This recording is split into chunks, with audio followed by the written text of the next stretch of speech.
Mixed martial arts superstar Nate Diaz did not take kindly to UFC Hall of Famer Michael Bisping's recent remarks. Bisping shared a video on his YouTube channel discussing Jake Paul's recent boxing win over ex-UFC middleweight king Anderson Silva. Diaz was in attendance for the event in Glendale, Arizona, and he got into a backstage altercation with Paul's team ahead of the match.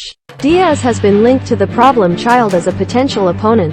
However, considering Paul just beat Silva, Bisping said in the video that he didn't think it'd be a good idea for Diaz to meet the problem child inside a boxing ring. While the majority of Nate Diaz fights happened at 155, he was a lightweight, then he went up to welterweight, 170 pounds, and he went 5-5, Bisping said, MMA Fighting. The only knockout that he got was against Rory Markham in 2010. Listen, with boxing gloves on, I don't think it will be a good idea for Nate Diaz. Nate Diaz was a tremendous mixed martial artist. He beat some phenomenal people, had a tremendous career. He lost some fights and he won a lot of fights. The jiu-jitsu would be gone. The kicking game is gone. The general craftsmanship and the game plans and the adversity of attacks, punches, kicks, knees, elbows, strangles, chokeholds, triangles, takedowns, you name it. That's what Diaz could do. Those are the advantages he'd have over a Jake Paul. Paul would be the bigger man inside the ring, and Bisping said it wouldn't go very well for Diaz. Paul and the Spider both weighed just under the 187-pound cruiserweight limit for their Showtime PPV battle.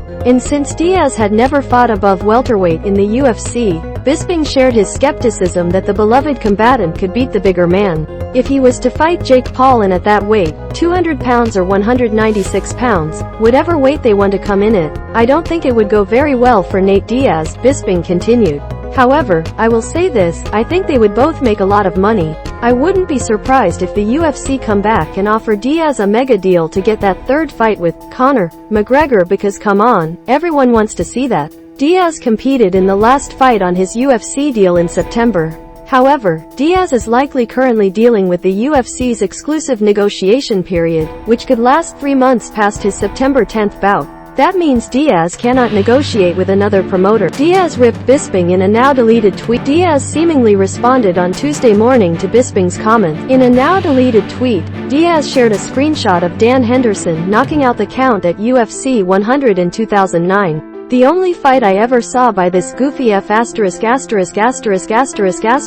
Diaz wrote. HTBJPen.com. Don't hate me cause you ain't me MB. Henderson's brutal knockout of Bisping is one of the biggest highlight KOs in UFC history. The two rematched in 2016 when Bisping was the middleweight champion, and he avenged the loss by beating Henderson via unanimous decision at UFC 204.